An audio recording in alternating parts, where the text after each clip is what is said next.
All right, here we go, hopping into another game. Now, similarly to the game that we just casted, it's going to be another AD carry face-off between Mongol Warrior and Keith McBrief. This time, however, Mongol Warrior is going to be the one who's got Jinx under his command, and Keith preferring Lucian in this scenario.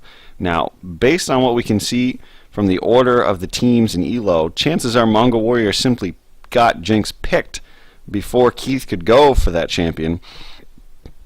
So he defers to what he thinks his next best is, and he's going to be rocking out the Lucian. Now he's laning with us. Well, actually, both supports in this case are extremely aggressive supports. We've got Leona, who's very much an all-in support, and Blitzcrank, who's very much an all-in support. Proof of Payment on Vi is hanging around on the bottom lane for red, looking to go for a gank. However, he needs Blitzcrank to land a hook in order to initiate that opportunity, and we see him now deciding to either try a different route or just give up on the gank. And it looks like he's going to attempt to come around from a different direction. Just as I say that, he backs up and leaves and heads for the blue buff. So red team, I really like a lot of the composition they have going right now. They have a very aggressive support. They have a very aggressive jungler. They have a very aggressive top laner in the form of Hyatt's Viper on Riven. And in the mid lane, they have a hyper-aggressive AP carry. I absolutely love LeBlanc, and I'm not sure why she isn't played more. I think she's an extremely strong AD carry if you're a skilled player, and she's roaming her way bottom to try to pick up a kill. As we say that, Dr. Mundo gets picked off and dropped.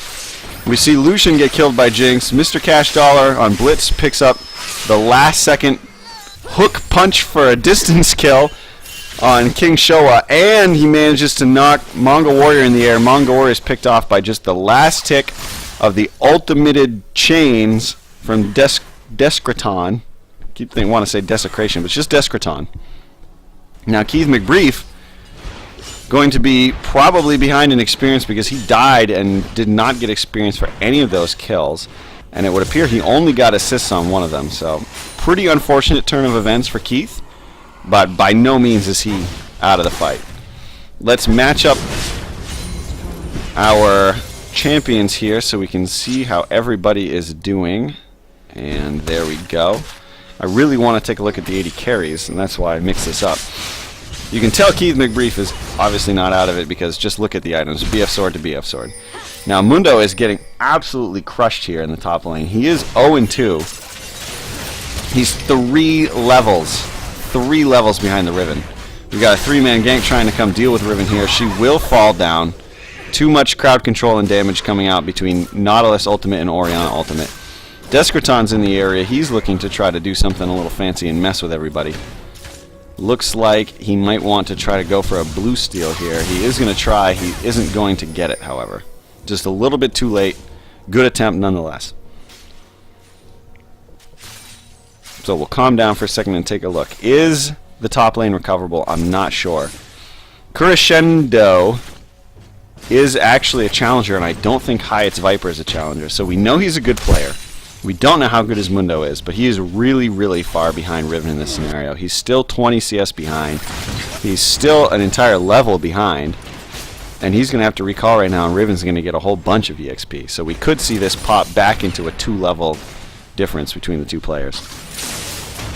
Keith McBrief is taking a lot of harassment and damage under his tower. Mr. Cash Dollar's looking to come in and get a lot of damage output on the Mongol Warrior. Unfortunately for Mr. Cash Dollar, he's going to get dropped here, but Proof of Payment was sneaking around behind the whole time, and Mongol Warrior is toast. It looks like King Showa is probably going to be able to get away. He is. No flash to come out of Keith McBrief. He'd already used his dash. His W was probably on cooldown. And History Teacher's waiting on the side. He's going to have a little bit of a brawl with Proof of Payment, but there's no way he's going to win that brawl right now. Perhaps later on down the road, but for now, he just does not have the tankiness that he needs to be able to survive that. Keith McBrief considering a dive for a second. He'll probably back off and change his mind. I don't think the two of them should dive in this scenario. They don't think they will either. They're just looking around to get some harass. But they're still in the area. This could be something they want to try. History Teacher needs to be under the turret for this situation. Unfortunately, he started that fight not in the center of it, and his ultimate was down. Mr. Cash Dollar going to get picked up. Mundo coming to the save for Orianna and keeping her alive. Mundo now teleporting into the bottom bush, and it doesn't look like Proof of Payment's paying attention. He doesn't see the Mundo. Oh my gosh! Did the Mundo teleport got canceled in the mid lane? Descraton managed to silence the Mundo teleport? I didn't even realize that was actually possible. I didn't know teleport was a spell that worked like that. And now we could see Mundo dying here. Yes, Descraton is going to be a part of picking up this kill. However, now he's in grave danger of being dropped by Freelancer. Somehow he just barely manages to walk out of the range.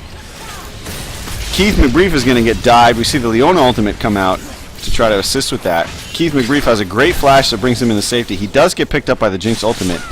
Mr. Cash Dollar manages to come in and hook King Showa back into the tower. King Showa had tower aggro that whole time and thus was taking tremendous quantities of damage from it. Descraton super low, really needs to consider abandoning the mid lane for now and going back and healing.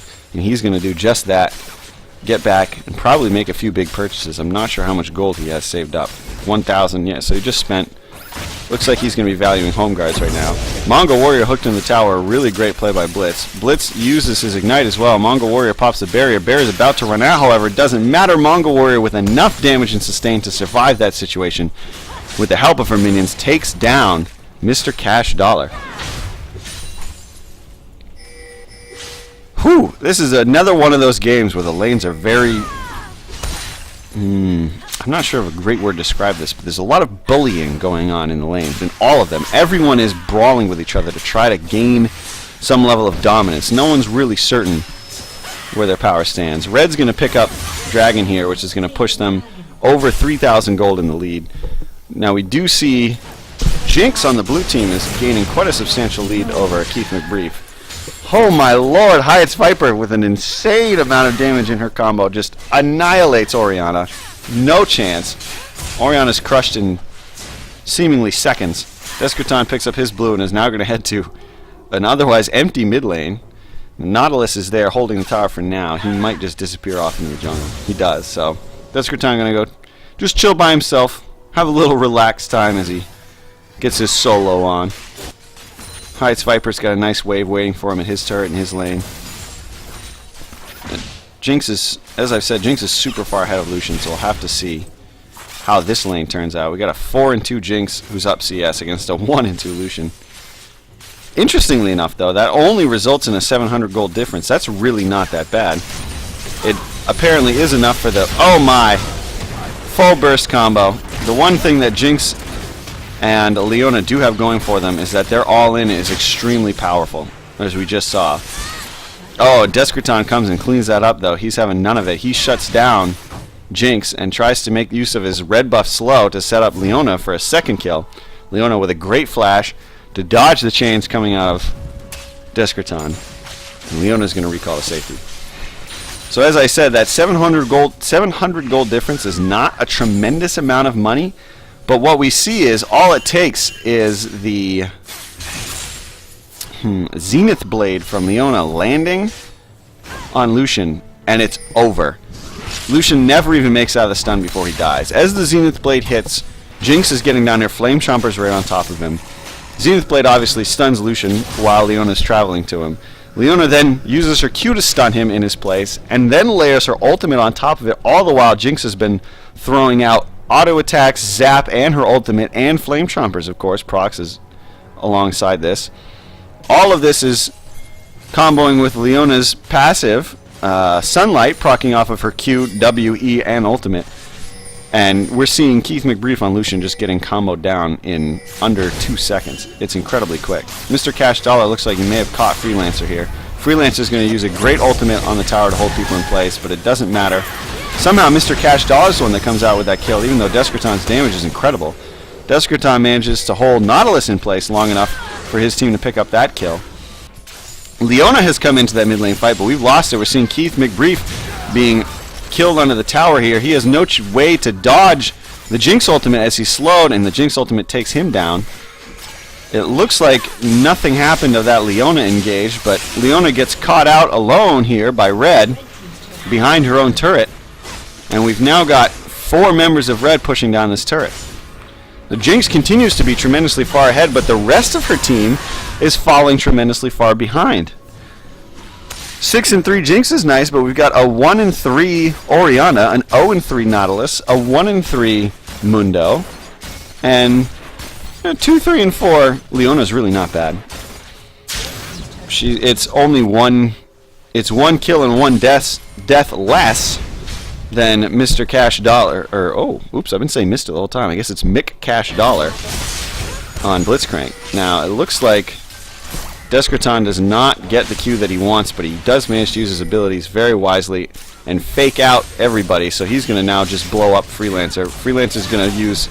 I was going to say Freelancer's going to use Ignite to pick up the kill, though, on his way to his grave, but he actually manages to protect himself and does not drop. Now, Mundo and Leona are looking to chase down Hyatt's Viper. Mundo gives up. It looked like maybe those two could come up with a kill on Viper, but instead Mundo says, I'm out. Let me just farm the creeps. This is way too dangerous. This is whack. I'm tired of dying. Give me some creep money. I'll take it. Hyatt's Viper. Healing 65 and 48 off of auto attacks on a ward. Always very interesting. Now Keith is a whole level behind. He's basically an entire Phantom Dancer behind. Mongol Warrior manages to stop Proof of Payment's Vault Breaker by using Flame Chompers. Whoever was teleporting in there, I guess Mundo, decides to cancel it, realizes he's not really going to be able to get there in time to fight under the tower, because once he arrives, the tower will be gone. And we see Blue trying to group up here and maybe look for a fight with a numbers advantage in the bottom lane. King Showa, I don't believe, is seen. Pops his W. He's looking to go in right now. Oh no, misses his E, but it doesn't matter. Keith has an unfortunate dash. The Leona ult gets flashed out of. I think the Orianna ult doesn't hit anyone either. Jinx manages to follow up and kill Vi with her ultimate. King Showa is getting sped up by Orianna, looking for a stun on Lucian. Does get the Zenith Blade, does get the stun. Still has the Orianna ball on him, so he's still getting good harass from Orianna. As long as he keeps that ball on him, they have a real kill potential on Keith McBrief. There it is. Orianna uses that ball being carried into the fight by King Showa. Orianna makes use of it to just knock it off for a second for an attack. And Shockwave. And goodbye, Lucian. Let me just double check that. Is that correct? Dissonance. Shockwave is the ultimate. Right, so quick attack and dissonance. And down goes Lucian. Highest Viper now caught out by literally all 5.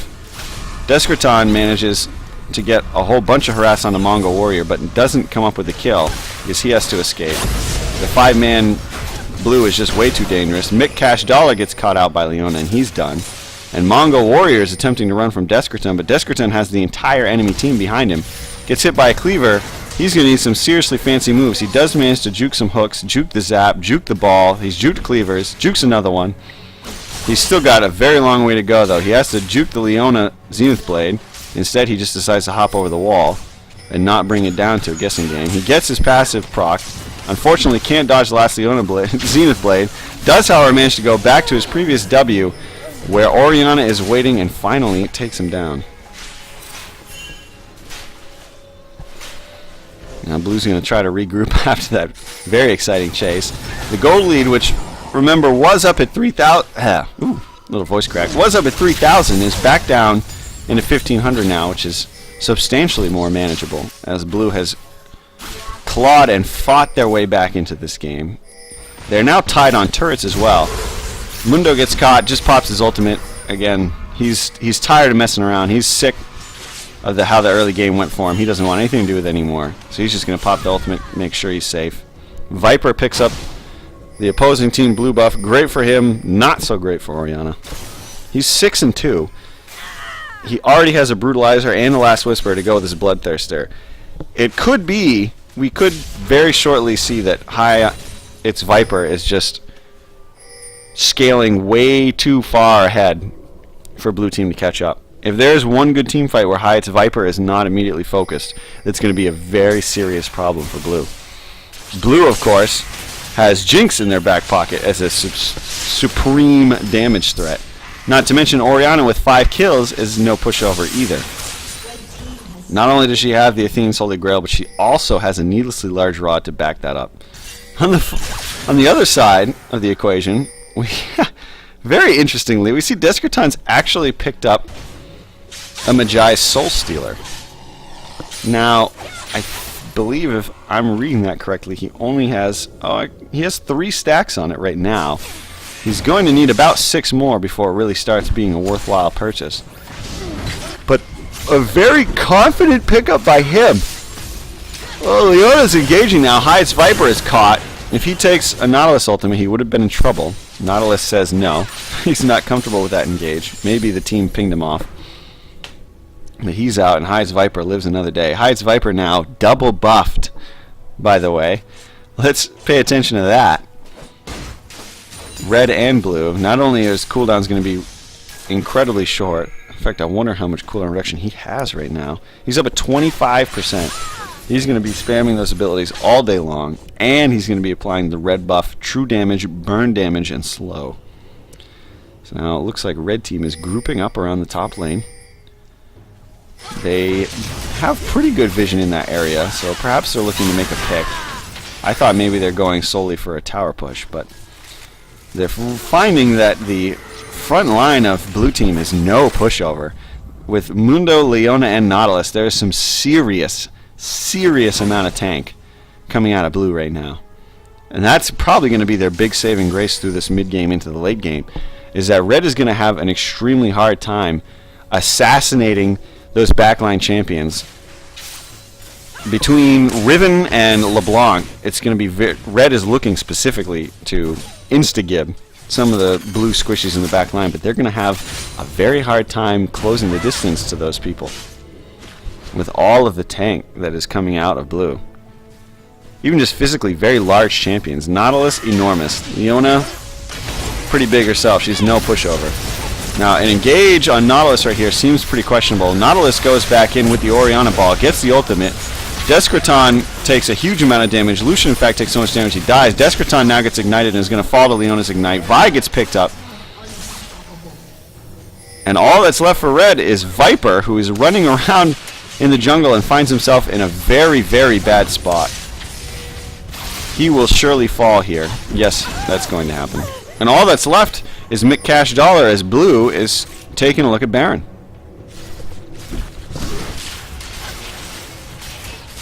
This will not take very long for blue to get down, and I don't believe Mick Cash Dollar can realistically make a good play on this Baron. I don't think he has the damage output. I think it's just committing suicide. He does go for the kill, he does not pick it up, and he does die. Oh, just one of those champions, Blitzcrank, where it's really just too risky to go for. The probability that you will come off with that kill is very low. And now we see red team feeling the pressure of the front line from blue as they go 3-2 on a surrender vote. Which is interesting, seeing as they're almost break even on the gold, and yet they're demoralized to the point right now where they feel like surrendering and moving on to the next game might just be their best option. And that's easy to feel that way. This is a very good team comp coming out of blue, and they're playing it very well. The strength is grouping up as 5 and having the 3 tanks run around and grab people. Doesn't matter who, they're going to win by attrition. And they're doing exactly that, and that's what we've seen them pull off these past few fights, and it's going very well for them. If they split up, they run the risk of Riven and LeBlanc picking people off, like what's happening to Mundo right now. He ends up having to pop his ultimate and flashing out. Riven, of course, now in the danger of getting chased down because here comes Nautilus. As they go for the tower dive, they're so tanky they don't really care. I don't think they'll stick with it, or it's necessarily a good idea. But actually, they will stick with it as King Showa throws off the ultimate, but Jinx separates from him and he doesn't have any follow-up. But that's a good example. Riven has a huge number of kills and a huge amount of last hits and just a lot of gold in general, but it doesn't matter. She can't take the tank line of blue right now. Blue just has way too much defensive stats going on for red to be able to get down. Descraton's having to use all of his abilities on Leona because he has, or Nautilus because he has no better target. He can't get to one. On the flip side, blue has no problem firing from the black lane. Jinx shoots off an ultimate and nearly kills Descraton and just casually flashes to pick it up. And red is just getting completely routed. They do not have the team comp right now to be able to handle the blue team. They're assassin-oriented champions. They're big killers. Woo! Don't have any clear-cut way to get to the back line. The front line's not giving them any opening. The front line for blue is not giving them any openings to do so. Their best hope is to have Mick Cash Dollar somehow hook Jinx or Orianna, but it's not happening. So far, we've seen him hook people like Nautilus and Leona, and that's not necessarily his fault. That's the best option he has. The front line from Blue is just not letting those backline carries get into danger. And even though they lost the early game so hard, it looks like they might just be unstoppably snowballing into the lead. Orianna's going to... Descraton is going to miss some chains there, which is going to mean he's not going to pick up a kill on Freelancer. He wants it bad. He needs it for his Magi's, but he's not going to find it. Let's see what that is stacked up to right now. It might be down at 0. No, it's up at 2. So he has actually net loss stacks, which is not so good for him. Now, Proof of Payment does manage to come up with a kill. Unfortunately, not even an assist for Descraton, so he doesn't get any more stacks on that Soul Stealer, which is something that he's really going to be bummed about. Now, it looks like Viper's going to get some good damage on the mid tower. The question is going to be if he dies for it, because if he does, that's a severe problem. Crescendo is going to continue chasing. I'm not sure if his team's going to be able to get there in time, just because Hides Viper is so mobile. Now, really great Flame Chompers, and Hides Viper will be taken down. Expecting that he might go for that wall and flash, Mongol Warrior throws the Flame Chompers over the wall and catches him right as he sits there. The Nautilus ult catches up to him as he's sitting there, snared by the Jinx Flame Chompers, knocked in the air, and that's all she wrote for Hides Viper. And this is looking like a really dire situation for Red. LeBlanc, who was this massive threat to the blue team, now has to run away from Nautilus. The 0-4 Nautilus. LeBlanc just cannot actually put up a fight there. Now LeBlanc sees Jinx. Try to chase down Lucian and wants to try to make a kill happen from that. The two squishy carries from Blue right now are alone, and LeBlanc's trying to come in and chase them. Whether or not she's going to successfully pick that up, she does manage to drop Jinx and lands chains on Orianna, but decides to just back off for now, wait probably for her ultimate to come back before she makes an attempt on Orianna. Now Vi ults in on the King Showa here. There's a lot of AoE damage going out onto the red team, and King Showa is still fairly healthy. King Showa dropped now by the combination of Riven ultimate and Vi damage, which means we see that brick wall front line of Blue start to fall apart. Somehow their tanks are actually managing to be killed, and that's going to be the end of the Blue lineup. Really, all of that was foreshadowed by Orianna and Jinx running around on their own in the jungle. As soon as they left their tanks and were on their own, the way the team composition works for Blue fell apart. Now Descraton picking up some assists and kills over the past few minutes. He's now up to 7 stacks on his Magi's, which is pretty good. I'm not sure what that's actually resulting to in damage. And he picks up another kill there, so now he's at 9, that break point where we say it's a worthwhile buy. So we know for a fact it's a worthwhile purchase right now. Mick Cash Dollar almost getting in trouble. Hides Viper, nearly in danger of getting a Nautilus ultimate. Luckily, it doesn't for him. It does not get cast, and he manages to get out safely. So 9 stacks of Magi's on Descraton, which means 8 ability power per stack. 8 times 8 is going to be 64, so 8 times 9 is 72. So he's getting 72 bonus ability power on top of the 20 that comes on the Magi Soul Stealer. So he's at he's at 92 ability power from that one item. That's very, very good for him. He picks up the Void Staff, so that damage is going to be having an even greater impact. Yeesh. But still, the never-ending question, is it enough? It's not like Blue has fallen apart now. That tanky front line still serves its purpose very well. It's still extremely hard to deal with for the red team. And they're still in the same position they were before. They need to be able to get to that back line and pick people off from the back line with their more assassin-oriented characters. Now Mundo's going to get dropped here, which is a really, really good thing for Red. That's one of those tanky frontliners removed from the match. Riven's made it to the back line and connected and taking out Jinx. Jinx just gets wiped out by Riven. There's nothing Riven can really do about it. Lasagna's Hourglass from Orianna, but that's more of just delaying her death for a couple of seconds. And Red cleans house, and I'm not sure if that was all because they managed to successfully burst down Mundo immediately, or if it was more important that Vi and Riven made it to that back line and got on to Jinx and Orianna. LeBlanc was still stuck trying to make her way through the front line, but it didn't really matter because as soon as Riven got back there, her damage was far too great for Blue to be able to handle and escape from. Now we see a lot of crowd control and AoE damage coming out of Blue as they try to stop the Red pushing on the Nexus, but Blue has realized they can just down the Nexus before Blue can come and stop them, and that is the game. What an incredibly explosive ending to a game that looked like it might just be out of Red's control. That, my friends, is a good game to show you the power of having a really solid tanky front line like Red, I believe? No, sorry. Like Blue had between Mundo, Nautilus, and Leona. They had a lot of tank sheerly in health and resistances. They had a lot of utility to try to stop and control people, and they had a lot of ways to peel for their back line so that the assassins of Red Team could not get back to Jinx and Orianna. And even though they were so far behind, even though Mundo got annihilated in his lane, even though Orianna died a bunch early on, it did not matter because they played to the strengths of their tanky frontline oriented team comp and consistently won fights.